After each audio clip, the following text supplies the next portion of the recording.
Hi, everybody. Welcome to Packers Unscripted from Packers.com. I am Mike Spofford, sitting alongside my partner in crime, Wes Hodkiewicz. We're coming to you here from our studios at Lambeau Field. And Wes, the Green Bay Packers are 3-0. It's a pretty impressive start. It is. I was sitting around with some of our interns after the game last night, on a Hoosier among them, and talking with some people. And Anna Hoosier, who's actually a Buckeye because she went to Ohio State, just to clarify. But we won't get into all that. We won't get into all of the college affiliations. But we were all kind of congregated around that area, and the question was, kind of came up like, there's only a few of these teams that are left undefeated at this point. And you can also throw out the stats. I know you brought it up about a week or two ago. Matt LaFleur, 3-0 as a head coach. The rest of the first-time head coaches in the league right now, something like 2-18-1. Yeah, only two other victories from first-time head coaches so far through the first 3 weeks of the season. So what does that tell you? It tells you it's difficult to win in this league. Mm-hmm. So regardless of the ups and the downs, the highs and the lows, consistency and setbacks, the only thing that ultimately matters in the grand scheme of things is whether or not you won the game. The Packers have had some learning moments. They've had some dominant moments. And they're 3-0 to show for it. Yeah, well, a 27-16 victory over the Denver Broncos Sunday at Lambeau Field is what got the Packers to 3-0. And when you look at this game, Wes, it is absolutely the classic A-1 grade A example of what timely impact plays on defense do. Because defensively, the Packers gave up some long drives, some clock-consuming drives. They couldn't get off the field on third down in some instances. But at the end of the day, the 3 turnovers, 2 of which led to touchdowns for the offense, the 6 sacks, a few of those that stopped drives in their tracks. Timely impact plays on defense is the name of the game, and that's exactly what this Packers defense did to the Broncos. So you're right. They did give up too many yards. The running game for Denver was very impactful throughout the day. I mean, they didn't have that big break, but they were able to move the ball, and they won short yardage situations. But 2 things stood out to me with this. One, Green Bay did. They gave up 2 explosive plays in this game. So what does that mean? It means that in the other cases, you mostly were making Denver work for their yards. Yep. So what happens when they work for the yards? It's more plays, which creates more opportunities for a takeaway. And when the defense got those opportunities, as they have through the first 2 weeks of the season, they capitalized on them. That was the biggest telltale sign of this victory, is they won 3-0 in the turnover battle. Offensively, they were able to, again, shut out Von Miller, Bradley Chubb in that pass rush. 3rd straight game without a sack, not an easy thing to do. Not a turnover for the Broncos defense either for the 3rd straight game. So defensively, it allowed Green Bay to control the tempo from that. And so many guys stepped up. Preston Smith, his second 3-sack game of his career, tying a career high. Zadarius Smith had 2 sacks, including the final one of the game, which is, Smith was saying in the locker room, I mean, that could have basically been anybody. Kyler Fackrell, Kenny Clark. There were so many different guys that were involved in that play. And that's the exciting thing about this defense, is there's just so many guys around the ball that are trying to get after this thing. Takeaways galore. Jaire Alexander strips the ball away from Noah Fant, a tight end. Never tell Jaire Alexander that he's undersized. He'll prove you wrong every time. Darnell Savage gets his first career pick. Upon review, Rashawn Gary gets his first career sack. I just think when you're talking about total defensive performances, and Preston Smith discussed this in the locker room, you're not talking about, okay, the secondary stepped up, but the defensive line didn't play that well, or the linebackers were good, but the secondary wasn't where they needed to be. They're playing complete 11-man football, and it's allowing them to win games like this. Yeah, for me, the timing of some of these plays was absolutely perfect for the Packers in the game situation and what was happening. You mentioned Alexander's great strip, almost simultaneous strip and recovery of the ball from Noah Fant. That's a completion to the rookie tight end from Iowa on a 3rd down that is for a first down. He's across the marker. He has it. Alexander rips the ball away from him. You rewind the clock a little bit. The score is 10-10. Yeah. You're late in the second quarter. The Broncos have the ball. They've put together a couple of long clock-consuming drives in the first half already. And Green Bay just had a 3-and-out offensively. Right. And the Broncos at the end of the first half are looking to potentially take the lead, and they're getting the ball coming out of halftime. So it's a crucial point in the game. And what happens? Strip sack of Joe Flacco in the pocket. Rashawn Gary falls on the ball. Actually, a Broncos offensive lineman had a great chance to recover that and save that for Denver. He wasn't able to. Preston Smith not only knocked the ball out of Flacco's hands, but kind of prevented that lineman from recovering it, and the ball still squirted out.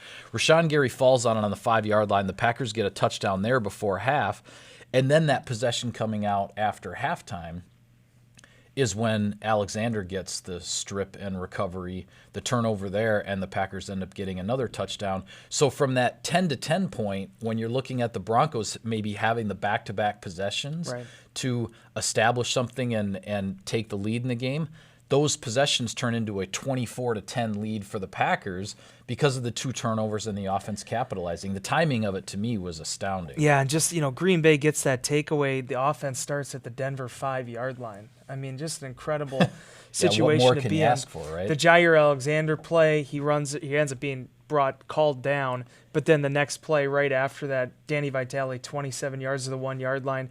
2 plays later, Aaron Jones goes in for the touchdown, 14 points off turnovers in a 11-point victory. Yeah. I mean, that shows you how important those key moments are.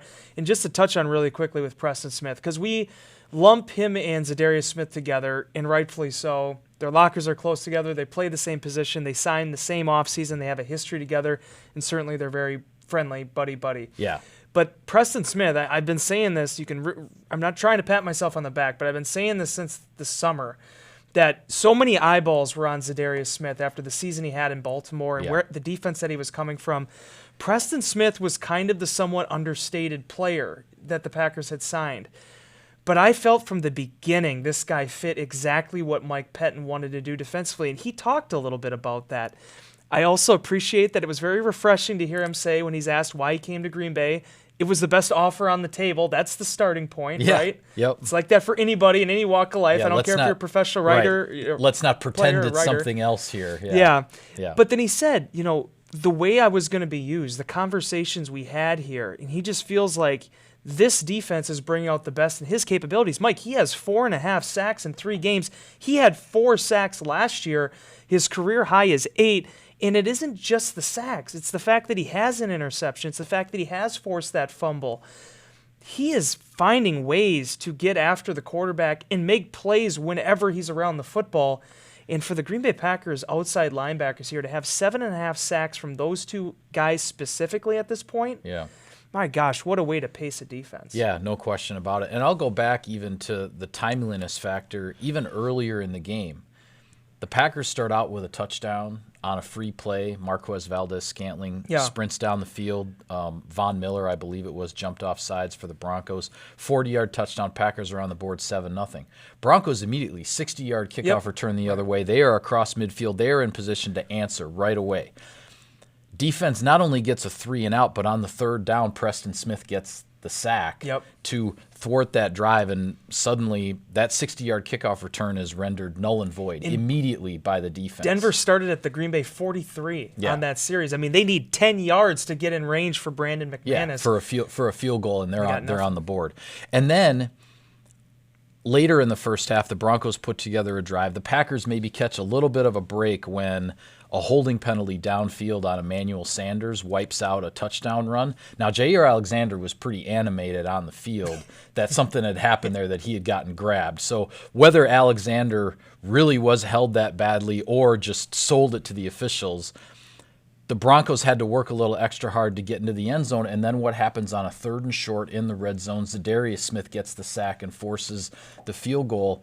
So the timing of these plays, I mean, you know how it is, Wes. You get a sack on 3rd down, it ends a series. You get a sack on 1st down, the offense still has a chance to convert there. I mean, the timing of these plays is really what's making the difference, because there were some lapses on defense in this game. I think maybe even more lapses than we had seen, just in terms of the Broncos being able to basically convert about 50% on 3rd down. They were efficient on 3rd down. They had a ton of 3rd and shorts because their running game was working so well. But when you can make plays on defense at the right time, boy, it not only makes a difference in the game, but it energizes the team. It fires up the sideline. It fires up everybody else, and that was the difference in this ball game. Yeah, and I want to just touch on, as you were illustrating with Jaire Alexander a little bit. I don't like being hyperbolic. I don't know how many times I've said that in this show, but I really truly don't. But to me, I think that this is one of his best games, if not his best game in the uniform. The reason I say that is, one, obviously Emmanuel Sanders had 2 catches for 10 yards. That's, the null and void point you start with him following him across the field. Yep. But 2, the Packers had some problems tackling at various intervals in this game, and it bit them. I mean, there was a lot of the big plays that came off of missed tackles. Yeah. Jaire Alexander had 7 tackles. I think 6 of them were solo. For a little guy, I'm sorry, I shouldn't say little, but for a defensive back, he doesn't like being called cornerback, little. For a guy that is not Zadarius Smith, okay, for him to be able to make the open field tackles he did was impressive. His 2 PBUs were impressive, and he's just a menace, man. He is a menace out there. That's a good word. So even when Fant gets that catch, he comes back and he rips the ball away from him. This is a guy that probably has 80 pounds, 70 pounds. On Jaire Alexander, he don't care. Yeah. And I just think that mindset, so regardless if you're Kenny Clark or Zadarius Smith or Preston Smith, having that type of mindset, that's why at 22 years old, we keep saying Jaire Alexander is going to be a player in this league, because he hasn't even scratched the surface yet of what his true ability is. Yeah. Well, before we shift gears to talk about the offense a little bit, Wes, select Cousin Subs locations are now offering delivery. Whether you're ordering catering or your favorite sub, they're delivering right to you when you order online at cousinsubs.com. Cousin Subs, we believe in better. Okay, offensively, I mentioned another fast start. You get a touchdown on the opening drive. Aaron Rodgers, as he is known to do, takes advantage of the free play, throws the ball deep, and Valdez-Scantling comes down with it for a 40-yard touchdown. There were, again, some lulls offensively in this game, but then, much like the Minnesota game the previous week, in the fourth quarter, the Packers needed to put together a drive. In the Minnesota game, it was just to kill clock. Yep. In this game, it's a one-score game. I believe the Packers took over with 13 and a half minutes on the clock. Correct. In the fourth quarter, and they drained more than half the quarter. 7 minutes, 41 seconds come off the clock. Very methodical drive, 11 plays, 51 yards, overcame a delay of game penalty along the way, and got into pretty reasonable range for Mason Crosby to kick a 41-yard field goal and make this a 2-score game. When the offense had to do something, when the unit had to produce, it produced. And Aaron Rodgers is, I don't want to say frustrated, because he's not. He's looking for more out there. Matt LaFleur is looking for more. Everybody knows this offense is capable of more. But when you can put together drives in the fourth quarter when you absolutely have to have them, that's at least, as you're trying to work out some of this other stuff, that's at least something you can hang your hat on. Unequivocally. Because did you ever see that 30 for 30 doc on Winning Time? Reggie Miller. Oh, yeah, the name of Winning Time? Yeah, sure. That's what these moments are about. It's winning time. It's time for you to kind of get yourself together, even if you might have had a couple punts in a row, and find something to build upon. And the other thing I loved about that drive was, how many times have you and I seen an inbox or heard from fans like, well, why don't they just give Aaron Jones the ball 35 times a game and just keep running him? Jamaal Williams is a top-of-the-end running back in this league. And what I mean by that especially is the fact that he's a well-rounded football player. Yes, he is. And there's a reason why you hear Matt LaFleur talk about he wants to balance out the reps, because while Williams and Jones have different strengths, you saw in this game why Jamaal Williams is going to play in the NFL for a long time. In addition to the fact that he's sort of that Edgar Bennett mutter. It just seems like whenever the conditions kind of get junky out, he always seems to step up in that situation. Yeah, I think he agree. had 9 touches for 56 yards in the second half.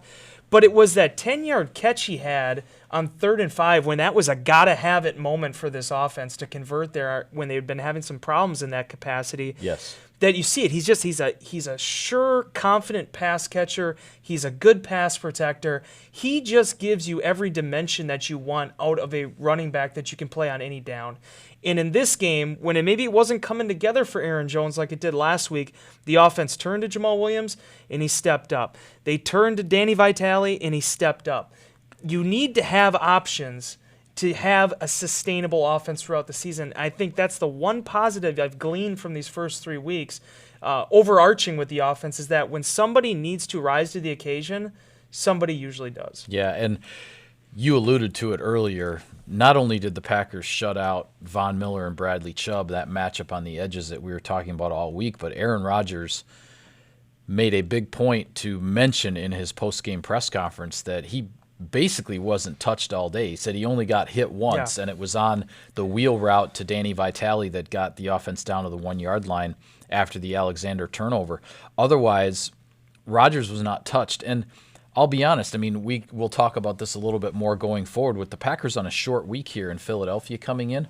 For your 35-year-old quarterback to go to the podium after a game like that against a pretty decent Denver Broncos defense and to physically feel pretty good because his offensive line did such an exemplary job of keeping him clean on a rainy day, and not just the no sacks, but the limited contact that he had.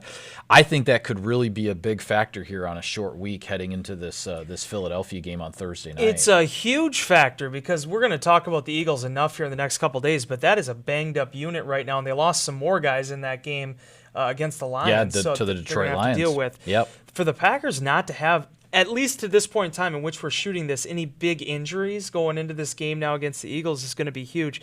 But for Rodgers, I mean, what can you say about the offensive line and the protection unit?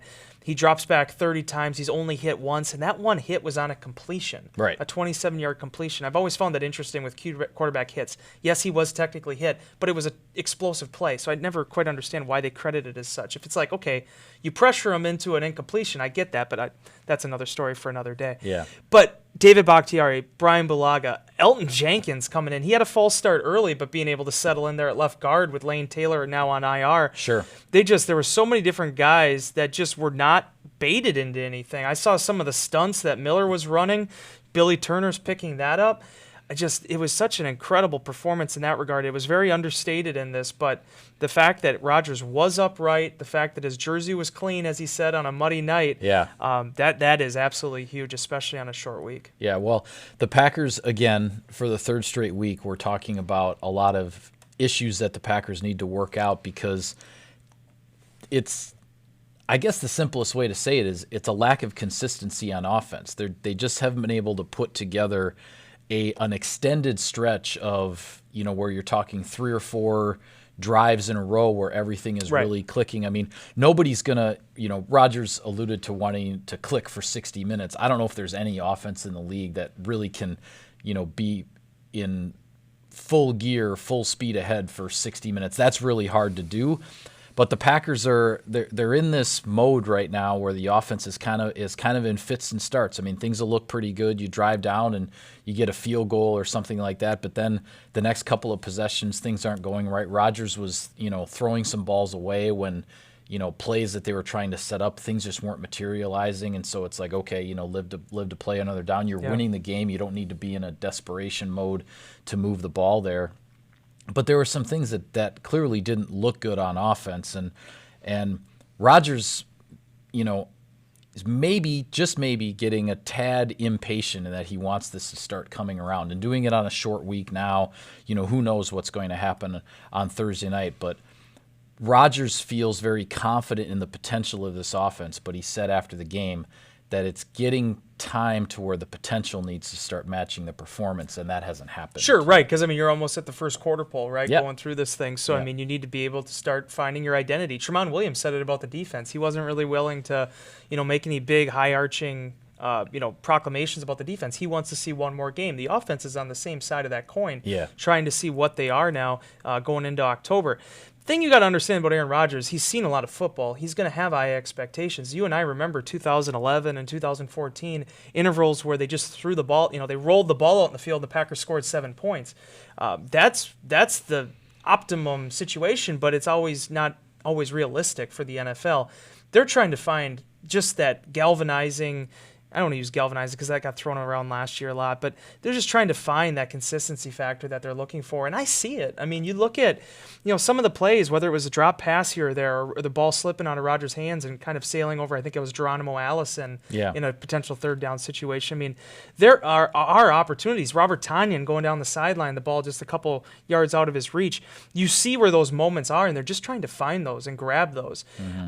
But more than anything else, I just think it's going to be about this team kind of finding a rhythm, getting out to a fast start, which they've done the last 2 weeks, but then winning the third downs. They were 2-9 again on third downs in this game. So whether it is getting to third and short or just converting when you need to, those are the type of plays I feel like are what can be sort of the gateway to opening up what they're looking for. Yeah. Well, quickly before we go here, Wes, I want to get your impressions on other things that you saw in Week 3 in the NFL, because as we're taping this, the Chicago Bears will be playing on Monday Night Football. But don't look now, Wes. The NFC North collectively, with one game left to go in the first 3 weeks, with the Bears playing at Washington on Monday night, the NFC North is 8-2-1. Yeah, not too bad for a division that no one ever seems to give any credit to, right? Before I get into that, I just want to make one point. You said it during our Periscope. I want to give you credit for this because it's the last chance I'll be able to say it. Okay. I was touting, what was it? Tremon Smith. Tremon. I can never get that right. I was saying it was his, big debut, possibly a kickoff return. You said Brandon McManus is going to be there. That may get negated. It did. He didn't get a chance to see him in that capacity. So, as far as this week, I wanted to give you credit for that because I don't think we're going to get another chance to mention that. Detroit, man. I mean, and they're finding ways to win right now. They still really don't have a consistent running game. Matthew Stafford threw for 201 yards, but they were opportunistic. They capitalized when opportunities presented themselves, and they beat the Philadelphia Eagles to go to 2-0 on the road, at the link, as they say, which is not easy to do. No, it's not. Minnesota bounced back. I think this whole division is going to be something to really follow this year. There's a reason why I keep bringing it up. But there's a reason why Aaron Rodgers said he thought there could be 4 teams in the NFC North with top 10 defenses. It just really looks like the way that things are going right now, to me, for my money, I think it can still be the best division in football this season. I think Detroit is one of those teams that's really hard to figure out right now, frankly, because they should have beaten Arizona in Week 1. They let a big lead get away. They end up with an overtime tie. The Chargers went into Detroit and missed a couple of field goals and had a slew of other mistakes that kind of handed a game to Detroit. And then yesterday against the Eagles, and we'll talk more about Philadelphia moving forward, but the Eagles block a field goal at the end of the game, and then a deep pass down the field. The Philadelphia receiver has a chance to make a play and to put Philadelphia in position to win. Right. And he drops the ball, and Detroit walks out of Philadelphia with a 3-point victory, and the Lions are undefeated at 2-0-1. And the Philadelphia Eagles, on the flip side, 2 weeks in a row, a dropped pass late in the fourth quarter cost them big time. Right. And the Eagles are coming to Lambeau Field at 1-2, looking to avoid being 1-3 at the quarter pole of their season. Eagles are kind of finding themselves in the same situation they've been in the last couple seasons, where they just kind of get off to these slow starts, and then they're suddenly playing catch up again. But again, you really can't overlook that opponent. I mean, you see exactly the different areas that they can be effective. They're doing a great job of defending the run right now, but they're 29th against the pass. Yeah. You look at Carson Wentz. And they're banged up on and they're defense. banged up. Yeah. Carson Wentz, has been up and down. They're trying to find a consistent presence with the passing game, and their running game has had a slow start out of the gate. There's a lot to dissect with this matchup, and we'll get into it later this week, but I just think this game with the Packers sitting at 3-0 and the Eagles at 1-2, there's a lot to be learned about both teams. Yeah, there's some other reflections I want to get to on Week 1, but we'll do that tomorrow when we discuss the Eagles also in a little bit more depth. But for now, we will call it a wrap on this edition of Packers Unscripted. Be sure to follow all of our coverage of the team on Packers.com. Subscribe to us, like us on iTunes and other podcast services. On Twitter, he's at Wes Hott. I'm at Mike Spofford at Packers for the team account. Thanks for tuning in, everybody. See you next time.